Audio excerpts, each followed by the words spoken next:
sa dahilan ng pagkalaman ng presyo ng langis ay ang pagbabawas ng produksyon ng Organization of the Petroleum Exporting Countries o OPEC ngayong buwan. Samantala, nagbabala ang isang samahan ng mga magmamanok sa maraming poultry farmer ang balak na tumigil muna sa produksyon para maiwasan ang pagkalugi.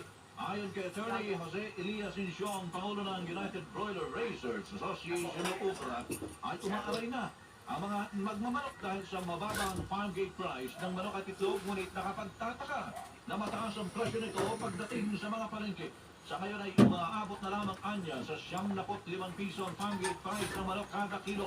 Patay sa price monitoring ng Department of Agriculture noong Biyernes, nasa 185 piso ang presyo ng kada kilo ng manok. Dagdag pa sa problema ang sobra-sobrang supply, lalo na kakompetensya nila ang mga imported na manok.